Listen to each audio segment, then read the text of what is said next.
Hi everyone, Hannah here. So this is tutorial 2 for the March-April Mixed Media Junk Journal. Now I didn't realize when I started recording this that I'm off camera a little bit. Basically what I'm doing, and I'm following the steps very similar to our January-February Mixed Media Junk Journal. I'm taking the muslin, in this particular one I'm working on, it's a long piece and we need 3 pieces. So I just folded it in, made a little tri-fold and cut it so that they're all pretty much even. And I'm going to start by gluing this one right down the middle. So I'm just brushing some of the glue down, and then I'll place the muslin right over that and just evenly place it so there, there's the same amount of muslin on each page, or at least that's what I'm trying to do. And doing it directly on the cover is kind of hard because it's bumpy, especially with that charm on it. So I'm going to just go ahead and move that out of the way, and it's much easier to, have everything even and straight since it's all leveled out. So I'll finish gluing this one down, and then I've got 2 more muslin pieces, and so those will actually be glued to the inside cover. So I close that, and I'm going to apply the muslin, half of it on the front of this and the other half on the on the back cover, and then also on the part here. So, and then I'm going to close the book and press it together. And just trying to work with it. It can be a little tricky at first because you want your book to close good. You want it to open good. So you just got to play around with it a little bit. And it'll get there. It just takes a little bit.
So after getting the signatures glued, I let that dry.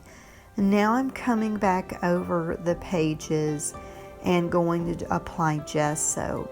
Now I'm just going to work on a couple of layouts at a time. This is the first layout that I'm going to do. And I'm going to show you how I like to switch between each signature. I'm going to apply the layer of gesso on this one, and then I'm going to fold it back, and I usually like to put something down, something that it won't hopefully stick to, and then go ahead and get started on another layout, which this is the inside signature here, which would be where the book, the middle point, it's the same from one side to the next. Generally, if you were putting together a junk journal and sewing it, this is where you would have your waxed linen, you know, cut and tied in the center of the book. So this is the center of my book, and I'm applying the gesso while the first page that I painted is drying. So now both are dried. Now I'm going to go ahead and add some of the, I call it watercolor. It's actually liquid acrylic, but it's the same concept really. Very high pigment paint, and you just need a little bit with some water. The kit that you received, it might have the nude color or the burnt sienna, the ultramarine, or the deep turquoise. All are really beautiful colors that I absolutely love. I thought I would play around with the stencil and paint directly into it with the paintbrush. Now, with using this watercolor paint, it's real liquidy, so and I work more with a stiffer paint, but this is a little more liquidy, so a little bit goes a long way really. And I'm actually just dipping my paintbrush directly into the paint, and I'm not adding water, because if I added water, it's going to end up getting messy and just not stencil right. And you can see on the first couple of ones that I did where I added more of the paint, it just kind of blobbed. But it's okay. I'm going to be adding some more layers of some other things, so I think it'll all even out.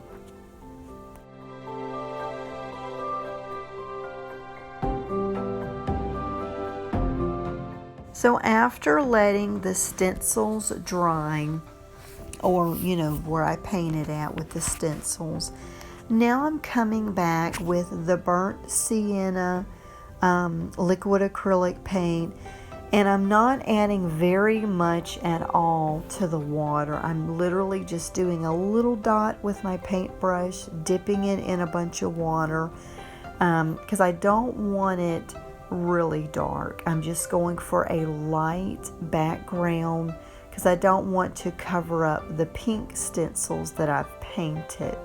So just going for a light color here. Then I'll be doing some light stamping over it, just building that background, basically just wanting different areas of interest and just adding layers of the background. It just really makes it very interesting for your layouts. So again, I'm going to place something up under that paper so it can be drying. And I'm going to go ahead and get started with the liquid acrylic on this page spread.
So now I'm going to do some stamping on both of my layouts here. And I'm just taking an old stamp. This is actually a 1985 stamp. My aunt had given me a bunch of stamps actually when I was a kid, and I've had these stamps since I was a kid. And I absolutely love them. You know, nothing like the oldie but goodie stuff here. It was made better back then, and it keeps its value, and it works. So if you've got some old stuff, I would definitely hang on to it. You know, it's so much better than buying, going to the store and buying new stuff. I love to go to yard sales or the Goodwill. You just never know what you can find, and most of the time it's old stuff. And I just absolutely love it. It's definitely worth the money you'll pay for it. Usually you can score a pretty good deal at that stuff. So for the little seed packet, you can glue it together and actually make a little seed packet with it. I thought on this one I would just do like an open face and turn it into a pocket. And now what I'm going to do is take one of the rub-on transfers. I like to cut mine in little pieces, kind of like little pieces of abstract art, and just apply it on different parts of the paper. I really like that. And it ends up flowing pretty good. I just like to add little bits of pieces here and there, just to build your background. That's really basically what I'm doing. And then you can add some pieces of paper to take notes, add pockets to store pictures or ephemera, receipts. So I definitely like storage, and I love backgrounds. That's just kind of my thing with junk journals and the altered books. I just love the backgrounds, and I love making little pockets and tuck spots, and that's just my thing. Any way that you can utilize storage in your altered books or junk journals, it is just absolutely the best thing.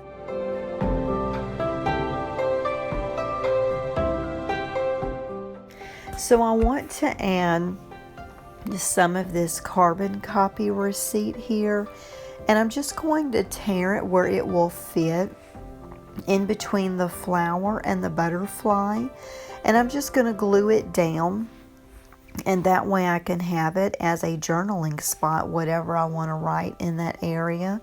And then as time goes on and I maybe need more space, I've got the space above on this page or on the other page toward the bottom.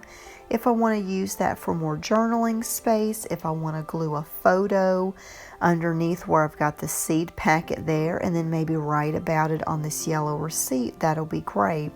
So I hope that this has given you some ideas. If you have any questions, feel free to let me know. And thank you so much for watching, and stay tuned for the next tutorial that we'll have next week.